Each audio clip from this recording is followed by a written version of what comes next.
This is Newsroom. Hello and welcome from Johannesburg in South Africa. I'm Evan Jansen. This show is live and it's broadcast from our studios in Auckland Park. We are also streaming live on YouTube as we speak, with the entire show on our YouTube channel all of the time. The Oscar Pistorius trial has been postponed until Monday. Today we look at alleged fraud involving Nelson Mandela's memorial service. Everyone's asking, what is causing the weird weather that we've seen about recently? We'll talk about that, and the world-famous Russian ballet is in South Africa, and we'll have one of their dancers with us. But first, let's take a look at the news headlines.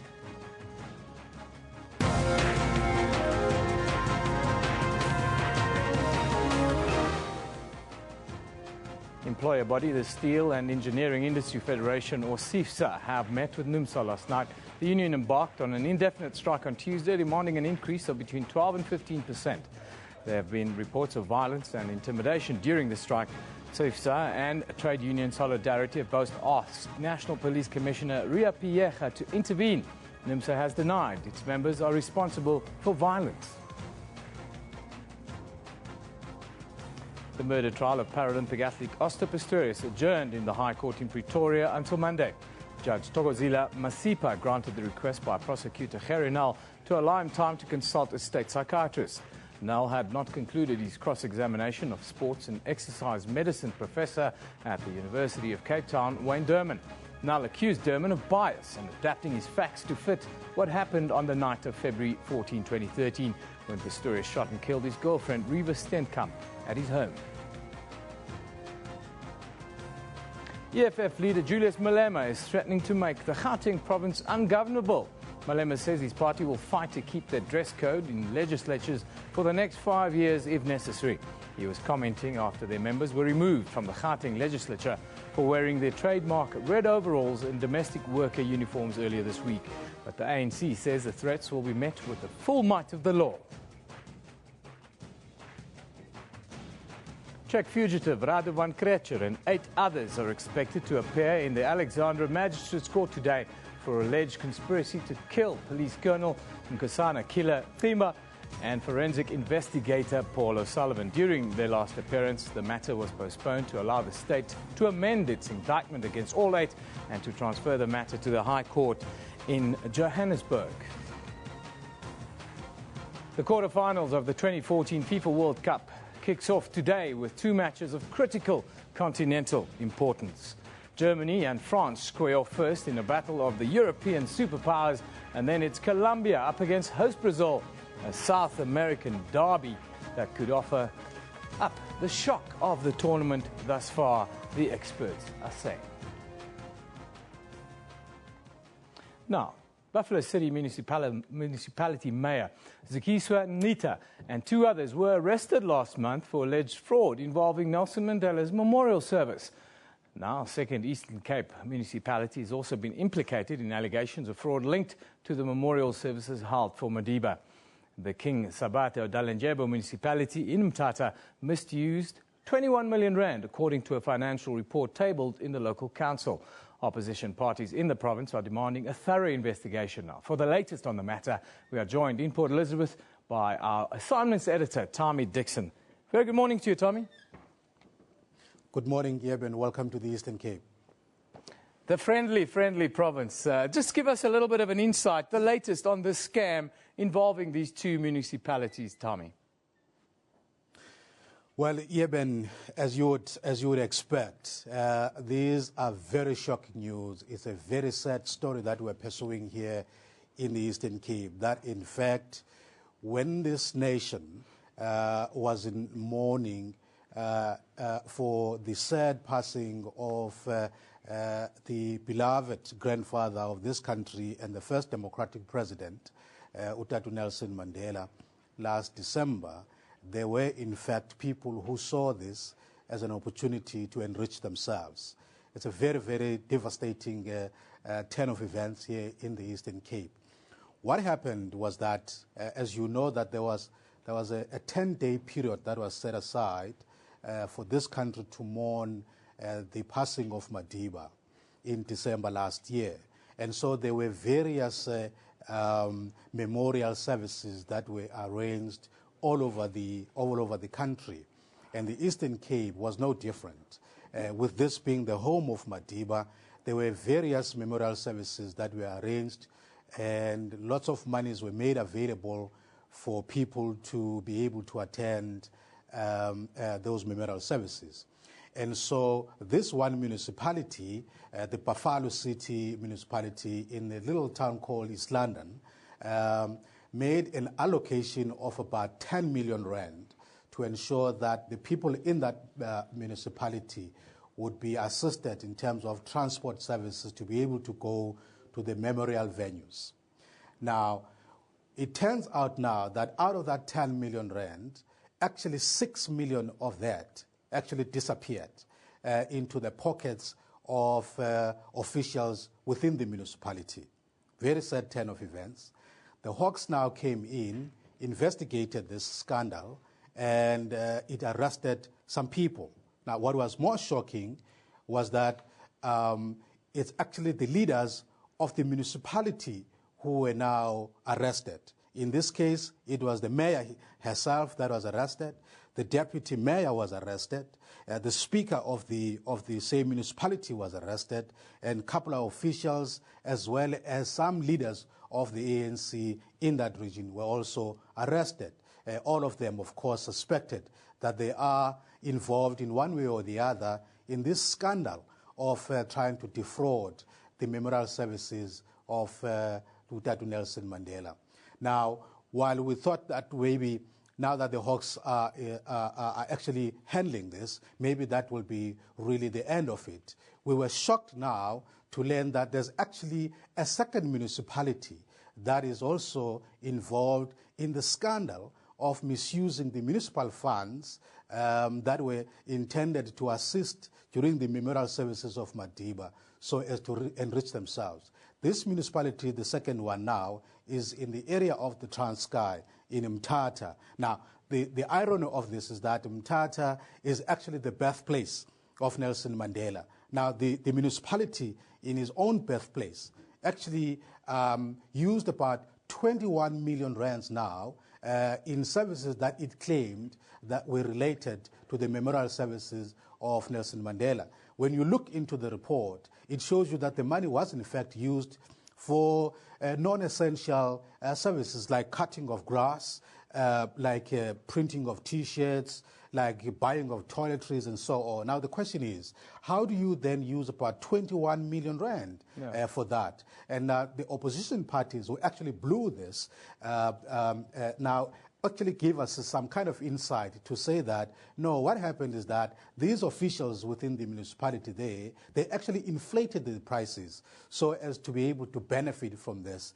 So that's the story that we are following, very devastating, and many people actually do say that it is a very disgusting story that you could in fact use Mandela's name and at a time when the nation is mourning his passing to actually try to enrich yourself. Yeah, really a low point, one would think, in the recent history of our country. But has there been any reaction from the Mandela family? And then also tell us about the reaction of the people in the Nelson Mandela Bay after this story now has emerged again. Well, we haven't had any reaction from the family, Yeben, but we do know how at least the provincial government feels about that. I personally had a discussion with the Premier of the province about this, Premier Phumulo Masualle. I did ask him about this, and he was very shocked as well, very, very disappointed. In fact, he said the province has suffered a reputational damage as a result of this. It's very devastating that you could, in fact, try to use this period and try to squander, funds that were allocated for Mandela's memorial services. So they're very disappointed. Ordinary people in the province, opposition parties have actually, all of them, very disappointed about this. The good news, in fact, is that at least there are some people that have been arrested, as I indicated earlier on, that the senior leaders in that municipality have been arrested. Even though they are out on bail, and they are refusing to recuse themselves from the municipal duties, because even though they are arrested, they are still continuing with their duties in the municipality. And everybody is saying, how come? Shouldn't they be stepping aside so that they allow the process of the investigation to continue without any hindrance? But they're staying on their jobs, they are refusing, and the ANC as well seems to be dilly-dallying around it, is tiptoeing around the issue, is not actually giving a clear instruction in terms of what should happen with these people. They appeal to them to say, we appeal to you, comrades, that you must consider, stepping aside so as to allow the investigation to continue. There's no clear instruction to say that this is not on. It can't be that the leaders of the ANC in this province, the leaders of that municipality can be arrested and be involved in such a scandal. They must step aside, but not the ANC. It continues to tiptoe around this, is not giving clear instructions and so on. So these leaders are still continuing with their jobs, and despite all manner of pressure that has been put by the opposition parties. And yesterday we carried a story about the municipal union there, SAMU, that organizes municipal workers, actually standing up, putting pressure on these leaders to say it can't be that you're going to stay on your jobs while you are facing such a very serious scandal. So you must step down. They've given them 14 days ultimatum to actually step down, but they're refusing, and nobody's doing anything about that. Eben? Tommy, very worrying. I'm sure that you'll keep us updated how this story develops. Thank you very much for that contribution. A black spot, really, on what was a very, very memorable event, of course, the funeral of Nelson Mandela that happened, in December or late last year. Tommy Dixon, our assignments editor in Port Elizabeth, keeping us updated. And we can guarantee you we'll keep on that story. And if you want more, watch this channel for the next day or so. We'll keep you updated on developments in that story. Now, top story, of course, prosecutor Gerrie Nel may call a state psychiatrist when the Oscar Pistorius murder trial resumes on Monday. Nel asked for an adjournment in order to consult with Carla Kotze, a psychiatrist who was on the panel that evaluated Pistorius at Weskoppies Hospital. Yesterday, Pistorius' disability and his intention on the day he killed Riva Steenkamp came to the fore as the defence's last witness faced grueling cross-examination. Track superstar Oscar Pistorius' disability could have played a part in his reaction when he shot and killed Riva Steenkamp. So says the athlete's doctor of more than 10 years. As he is not able to flee due to his disability, his fight response dominates his behavior. Despite being among the 18 fastest men in the world, the court heard of his vulnerability without his prosthetics. Mr. Pistorius' significant disability, when he is left without the benefit of his prostheses, does not allow him sufficient mobility or balance to protect himself and take flight. He testified that Pistorius, like others with disabilities, has a heightened fear of crime due to his vulnerability. But it wasn't long before the state questioned Derman's bias due to his friendship with the athlete. The person you're giving evidence about, you have an intimate knowledge of and a direct relationship. Can you be objective if that is the case? Well, it all depends on what one defines by intimate. Then the state pushed to get Pistorius' own witness to concede that the athlete knew what he was doing when he pulled the trigger. Now, with a gun in front of me, the confrontation is shoot. Am I right? Yes, I would say if one has a gun in front, the intention is to shoot. Yeah.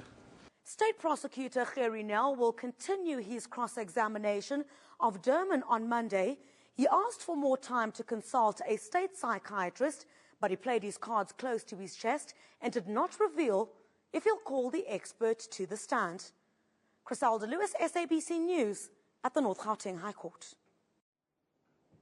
The Steel and Engineering Industry Federation and the employers in the metal and engineering sector have met with NUMSA last night to table a new offer in their labour dispute. The union has denied its members have been violent since they went on strike Tuesday this week.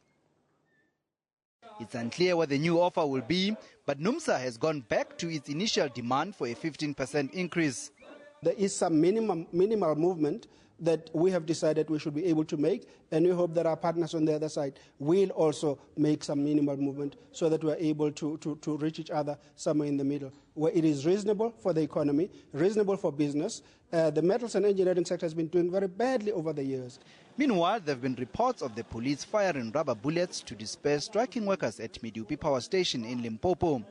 SIFSA and Trade Union Solidarity have both asked National Police Commissioner Ria Piecha to intervene. That's after receiving reports of violence and intimidation against non-striking workers. A great number of our members have had their factories attacked, gates broken down. Some people have, on the East End went into the owner's office, dragged him out, and threw people out of the workplace. So up to 80% of our members in the Gauteng region, especially on the East End, have been affected.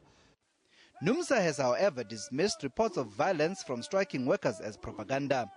We've got structures in the organization that are overseeing the strike. We haven't received such report from our own structures. But from where we are sitting, these accusations are part of a cheap ploy from the side of SIFSA and Solidarity to undermine our legitimate strike, including our demands. SIFSA says the strike is costing the industry 300 million rand a day. Liuta Motlogelwa, SABC News, Johannesburg. Well, let's take a quick look at what you are talking about on social media. Of course, Oscar Pistorius, still very much on everyone's mind. The creative coach says the police messed everything up. For this case, Oscar trial, so unprofessional, stealing watches, moving things.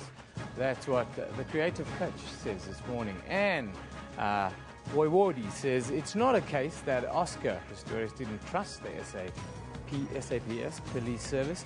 It's a case that he... Okay, we missed that one. Too fast there, guys.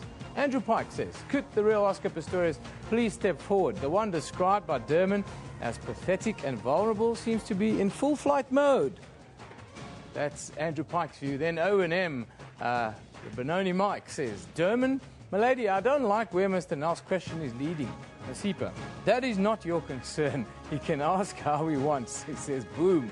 That's Owen's view on it. Jean Esterhazen talks about Oscar Pistorius trial adjourned until Monday. Now to continue cross-examination of Durman, and it will be heated cross-examination. I can tell you where his bias and his relationship with Oscar Pistorius will very much come under the spotlight. After the break, we're going to look at some of the weird weather, climate anomalies that we've seen in recent times with Paul Monaro. Don't go away. This is Newsroom on SABC News.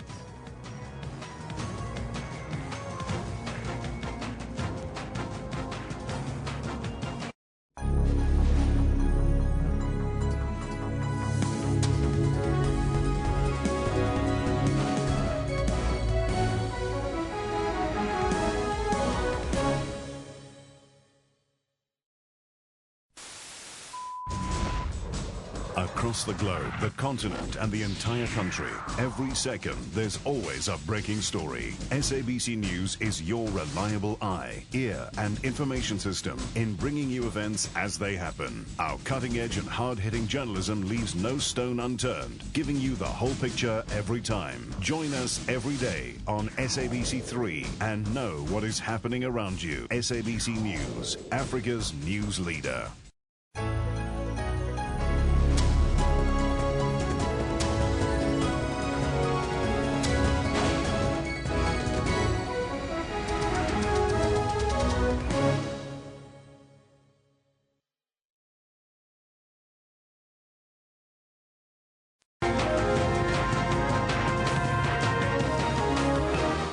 Welcome back. You're watching Newsroom on SABC News. Now, weather, climate change and sustainable development are some of the issues affecting our daily lives and, most importantly, over the long term. We'll be discussing these things over the next couple of weeks, including the weird weather we've seen around South Africa in recent time. In studio today, and every Friday from now on, we'll be We'll be talking to our very own weatherman and environmental guru, Paul Monare, on these and many other issues. Good morning, Paul. Thanks for joining us. Very good morning. Thank you for having me. Paul. Short. Is it the end of the world? Are we facing the end of the world, my friend? No, not yet. Not yet. Not when I'm still around. So we'll sort that out. Last weekend, Johannesburg, we had thunder showers in the middle of winter. Yeah. Sort of like cold summer rains.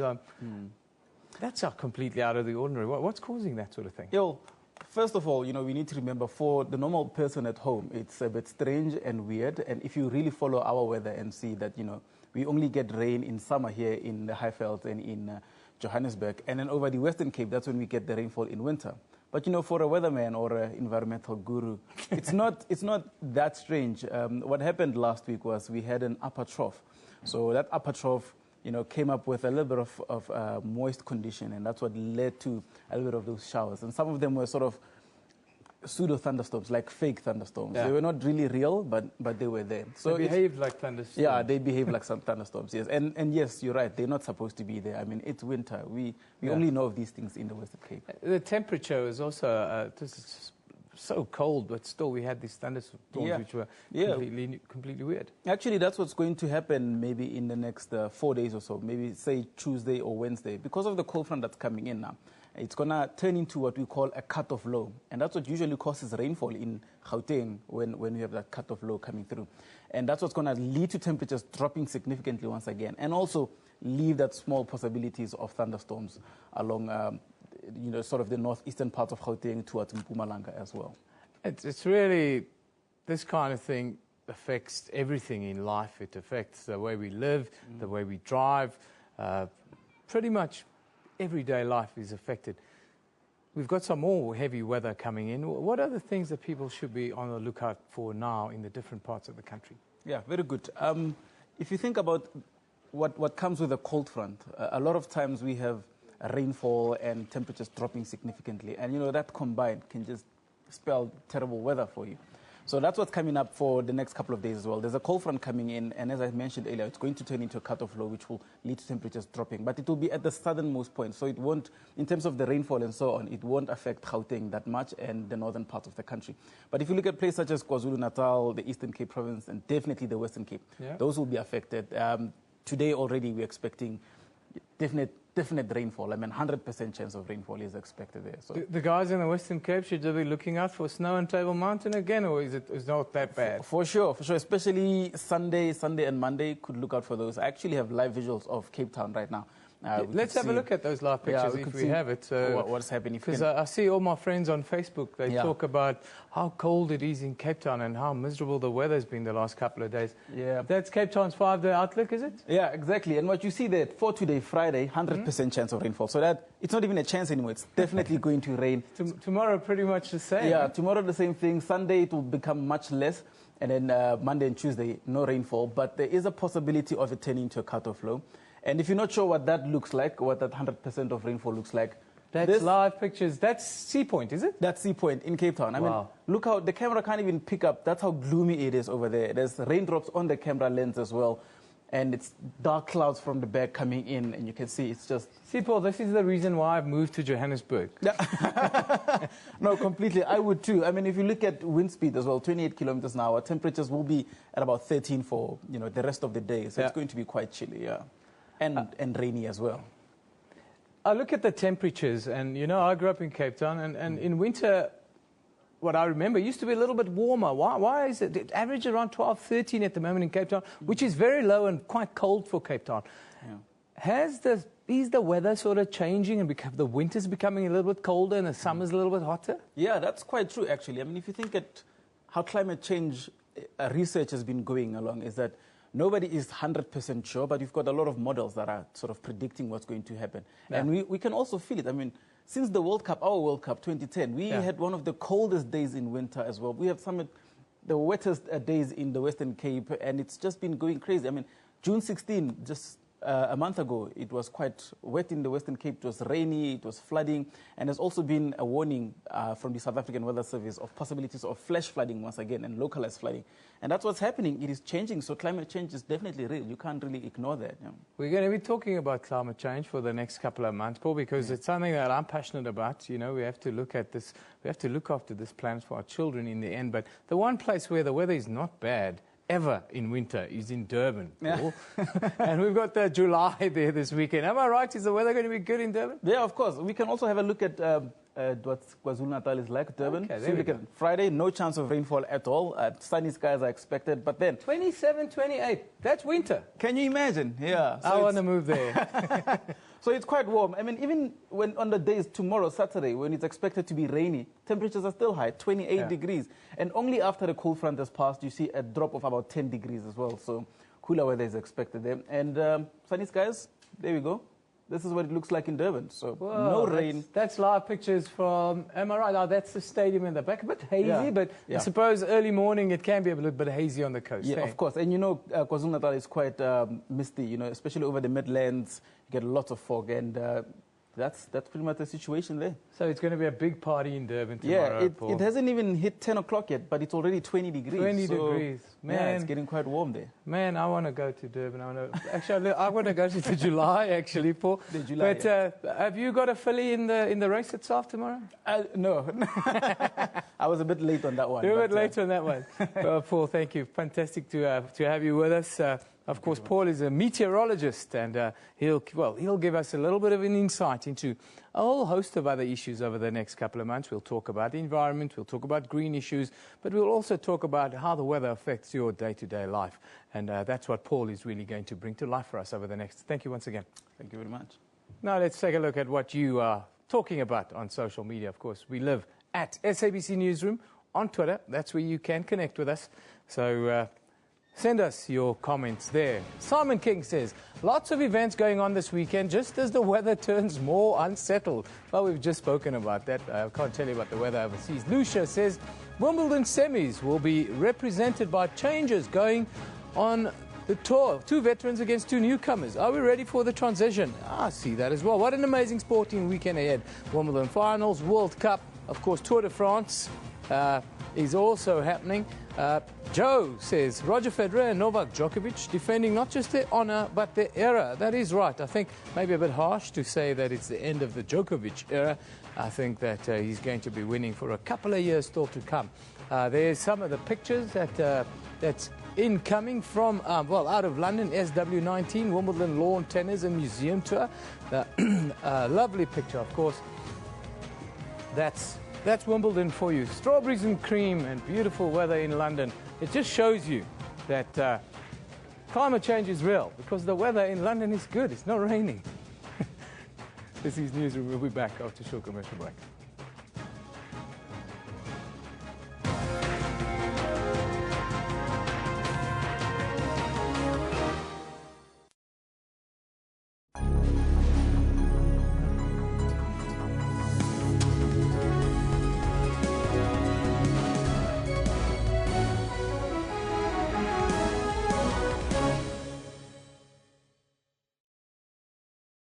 The Tops Dictionary, your guide to speaking party.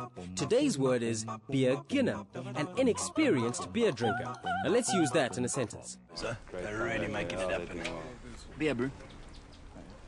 No, it's not. Not. Oh, beginner. Nah, shame, man. Let the good times roll with a case of Amstel Lager for only $139.99. Tops at Spa, shake things up.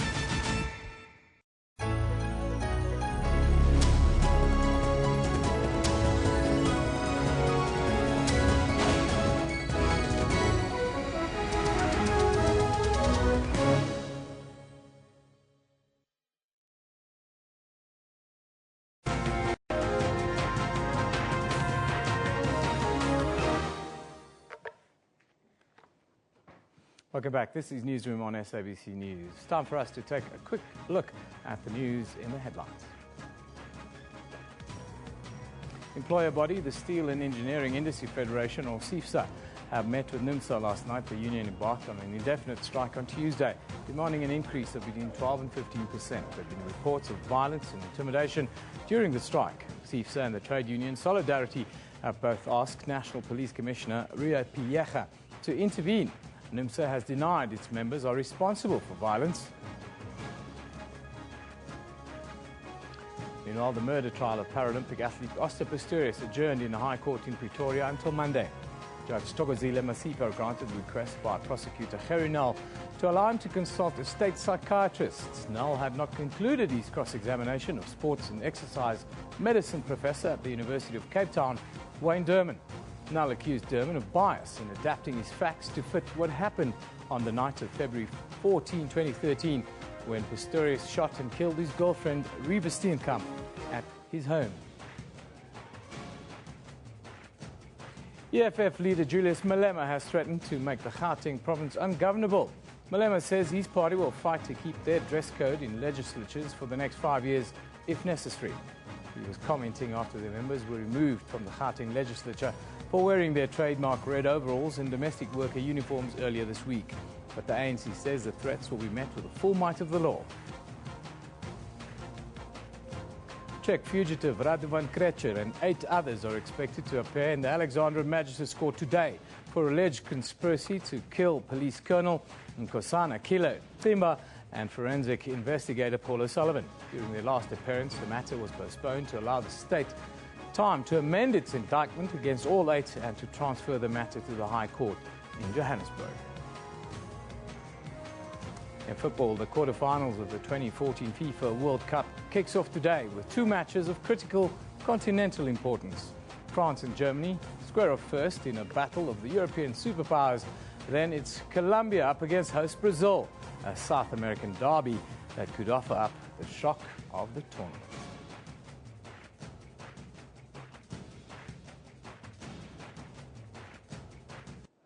Now, South African ballet entrepreneur Dirk Badenhorst is he's back with yet another impressive ballet stars lineup, presenting Russian ballet star under his banner at the Johannesburg Theatre, featuring stars from several of Russia's greatest ballet companies.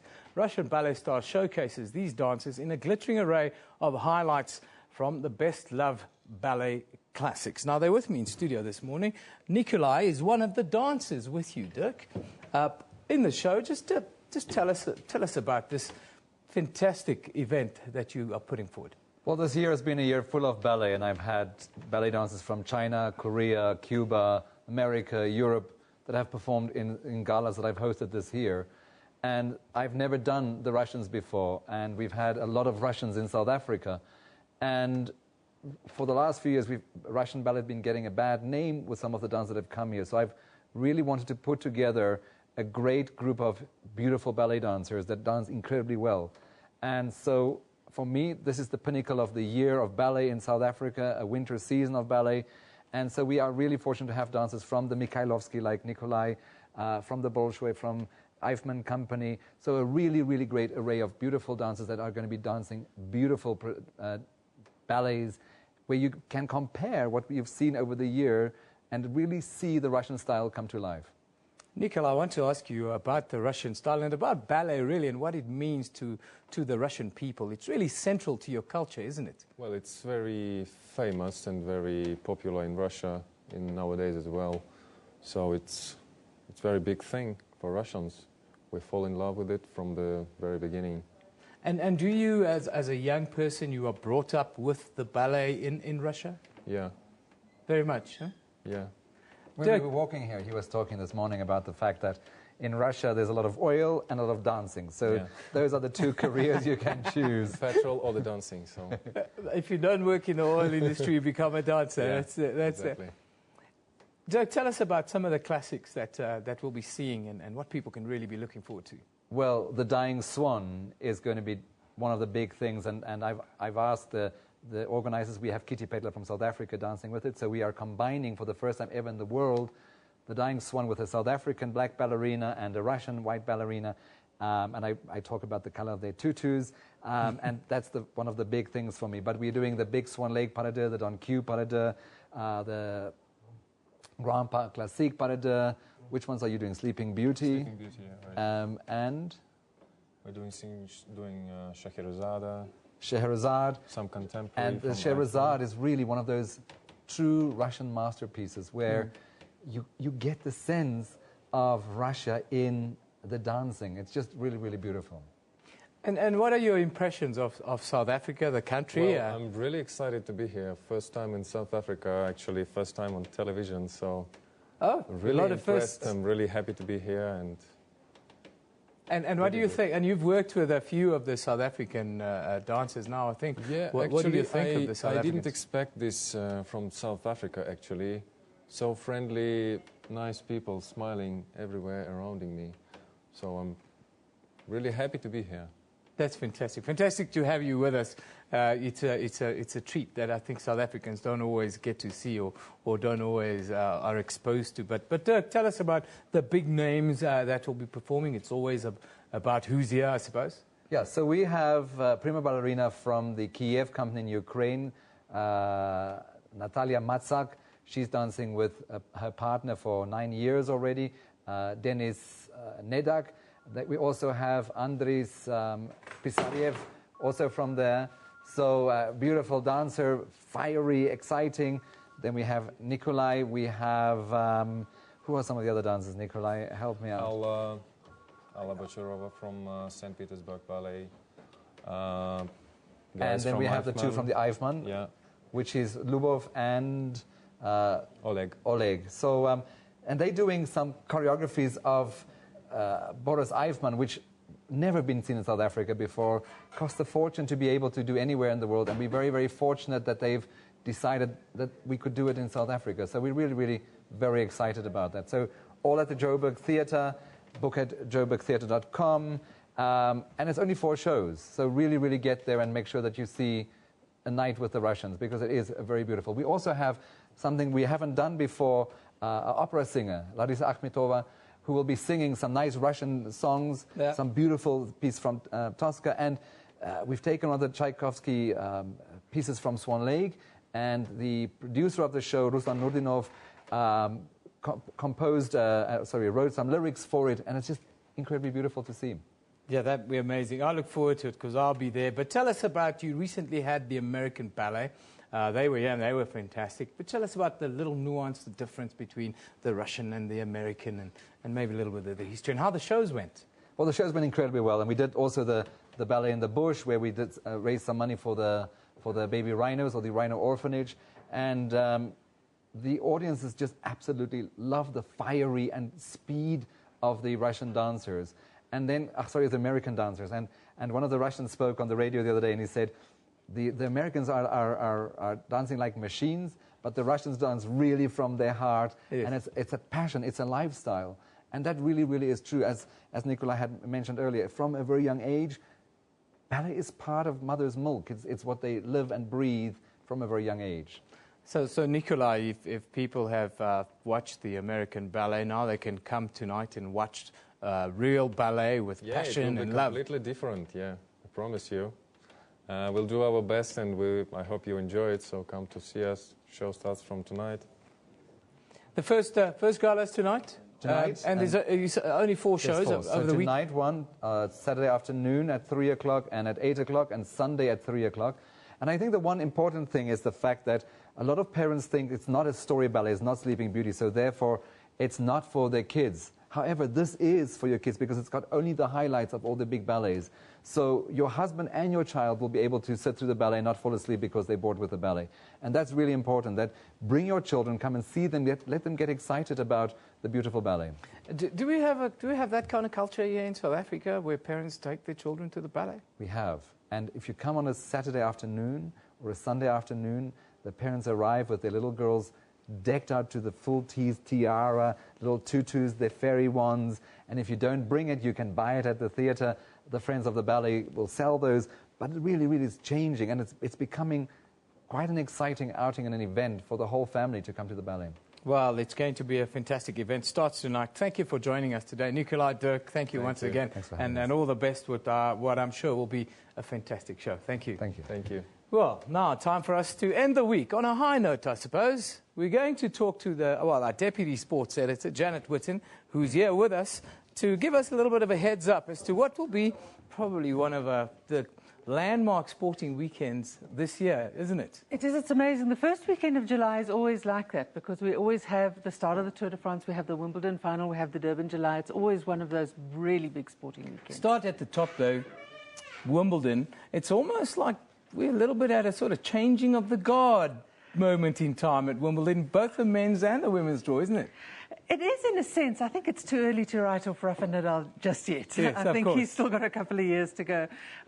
Roger Federer may very well be coming to the end of his career. I think that Nadal, Djokovic, obviously he's still there, so he's still going to be around. Don't write off Andy Murray yet either. I think he's still going to be around. But certainly it's nice to see a whole lot of youngsters coming through. Especially in the women's draw. And in the women's draw in particular, this Jeannie Bouchard is going to be around for a while. This young Canadian, she's only 20 years old. She has extraordinary confidence, and she's just so cool. She's not overwhelmed by anything. And she's got a big game. She's a big girl, big and strong. She hits it very, very hard. She can really knock it up there with the big girls, can't she? She can, and she's coming up against a former Wimbledon champion in Petra Kvitova, so somebody who's been there, done that before.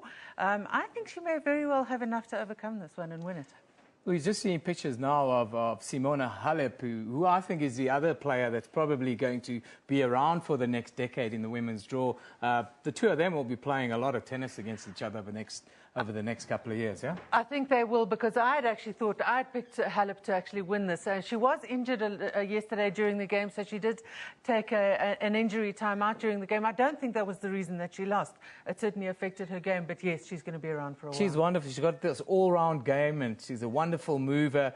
She just looks the business. Huh? They're nice to watch because these young players that are coming through are all like that. They're not all power. They're not all. They have a complete game, and it's good for women's tennis. You say Roger Federer might be coming to the end of his time. Do you think it's going to be a fairy tale swan song on Sunday? Well, that would be amazing. That really would be amazing, because I'm a big Roger Federer fan. I think everybody is. He's just such a nice guy, and he's just been such a gentleman throughout. And we're claiming him. We're claiming him in South Africa. South African. His mother. Apparently, the two daughters actually. I don't know if the two sons that he now has as well do as well. But apparently, the two daughters have dual passports. They do have Swiss and South African passports. I don't know if that's true or not. But yes, he's one of us. We'll claim them anyhow. Let's move on a little bit today. Of course, football. The world's going crazy in Brazil. It looks like the Germany-France game is almost overshadowed by this big South American derby. The big South American derby with two of the big players of the tournament so far. I mean, Neymar has been the poster boy of the tournament, and he's lived up to the reputation. And James Rodriguez has just kind of set the tournament alight. He's the top scorer of the tournament. Both young, they're both only 22 years old. So yes, I think especially in South America, the focus is on the South American quarterfinal. The Brazilians need to be careful. Colombia are great, and the Brazilians haven't looked great so far. They haven't looked great. It sort of looks like the pressure is getting to them in certain moments. But this Colombian side's very good, and it looks like it might be the biggest upset if they beat Brazil. It would be huge. It would be absolutely huge. And it's such a fairy tale story for Colombia because, I mean, nobody really... I think the problem with us and a lot of European soccer fans is that we don't really watch enough South American soccer to have grabbed these people, even though Rodriguez actually plays in Monaco. So he plays in France, but it's not the highest profile of leagues in Europe. But I think it could be a big upset. They'll be in the Champions League next season, and maybe we'll be exposed to them a little bit. But the other one, of course, the one that I really want to see, Germany against France. I think France have surprised everyone by just the way they played after the nightmare they had here in South Africa. But, you know, the Germans, they've got the World Cup pedigree, don't they? They do have the World Cup pedigree, and they have a whole series of really great players. They're not a one-man team at the moment. France are a little bit of a one-man team. Karim Benzema, if he comes off, they're going to score the goals. Can they continue it if he doesn't score? Because I don't think they have enough depth in that team, but the Germans are amazing. So you're picking German technical ability over French passion, is that right? Kind of like that, yes. Fantastic. Of course, there we have a picture of the Brazilian side. They just loving it at home, I suppose, and they're the ones under pressure now. They're the ones who have to come up with the goods tonight. Do you think we'll have more riots if they get knocked out? I think that it's going to really destroy the atmosphere of the tournament, because despite all of the bad press that they were getting before the tournament, the football on the field has overshadowed everything that's happened off it. And I think that will turn if I've got some friends over there, and they're telling me, well, it's not so bad. It's actually one great party at Copacabana Beach and Brasilia, Sao Paulo, so it's been a great World Cup. I think there are a lot of people sleeping on the beach and they don't care. No, I need to move on. Of course, the Tour de France kicks off this weekend in Yorkshire, of all places. And apparently they've grabbed the atmosphere of the Tour de France. I saw some pictures yesterday of a whole lot of sheep dressed that have been painted in the colours of the various jerseys. There was a yellow sheep and there was a sheep with the red dots. Only the ridiculous Yorkshiremen could do that. But yes, it spends 3 days in the UK. It goes through Yorkshire, down through Sheffield and to London on Monday, and then moves over to France on Tuesday. I still think this is going to be Chris Froome's to lose. You think so? He's had some illness. He hasn't had the best of build-ups. But nobody else has either. Contador, you don't think Contador? Maybe Quintana? Quintana looks like he's could have the legs. I think Quintana's the biggest threat. And can you imagine if Colombia win tonight and Quintana wins the World Cup? Colombia will just fall apart. I think Colombia will fall. I think they'll be ripped to shreds. The one interesting point for me, though, watching it, the build-up to it, Sir Bradley Wiggins and the Sky team, and you know, they're starting in Britain. He's been the guy who's been knighted and who really put British cycling back on the map, as it were. He's not there. Is there a bit of politicking happening within the Sky team, and how's that affecting them? I think there's a huge amount of politicking, and I don't think you're ever going to see Bradley Wiggins and Chris Froome riding in the same big race again, because somebody's got to lead and somebody's got to follow, and neither of them want to follow anymore. Chris Froome did it for Bradley Wiggins when he won it. He took over from him, took the mantle from him last year, and I don't think you're ever going to see the two of them. I also don't know if Bradley Wiggins has the ability to be what he was in 2011 without somebody like Chris Froome behind him. The Brits are upset. They also don't have David Miller. He was also dropped by his team. So there's very few cyclists for the Brits to support besides Chris Froome, who's not a real Brit anyway. Well, we support Chris Froome because he's got a house here in Parkhurst in Joburg. So we love him. He's Africa. We've got all of them. He's Africa's pride. So we've got Roger Federer, Chris Froome. It's going to be a great month for South Africa. It's going to be a very good month. By the looks of it.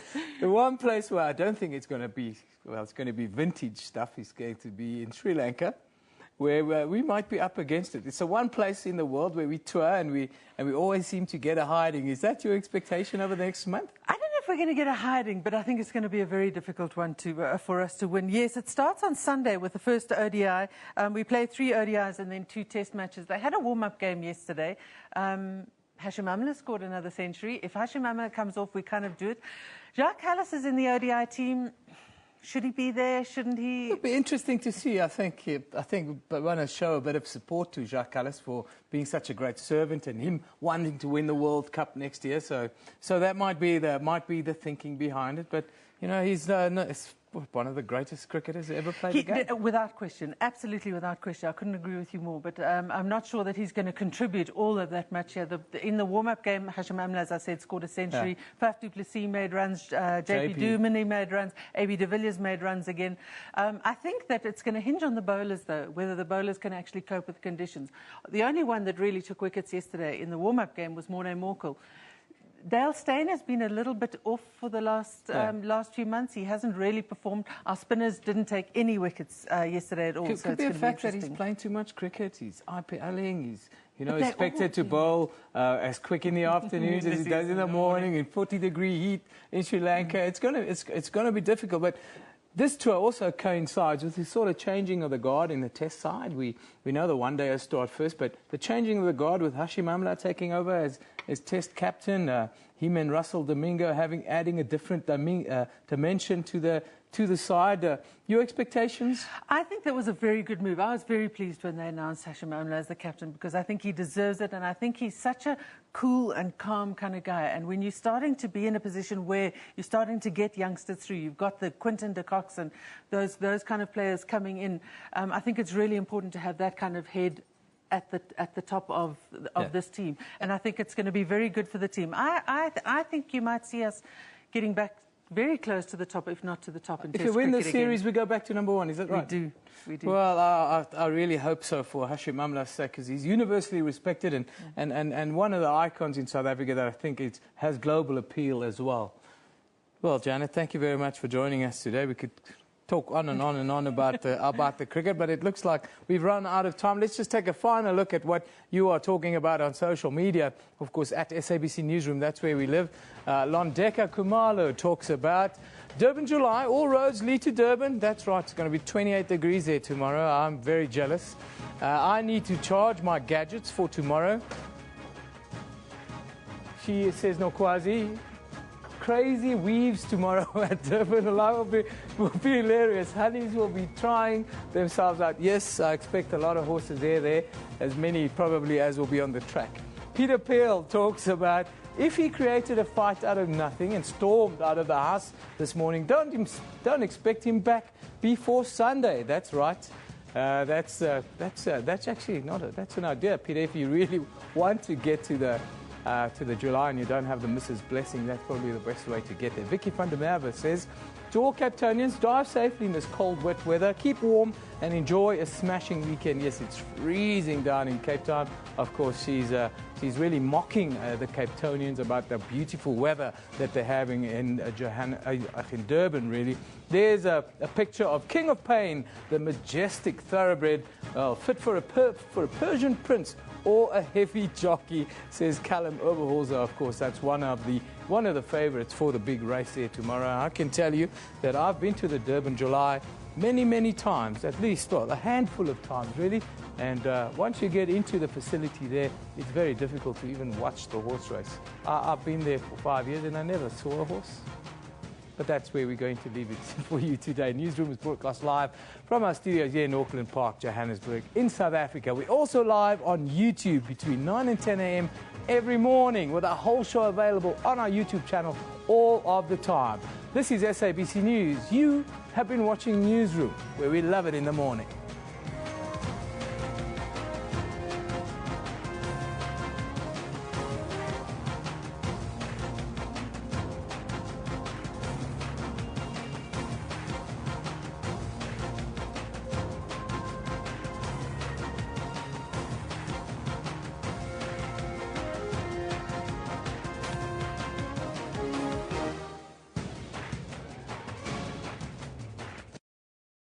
SABC. Share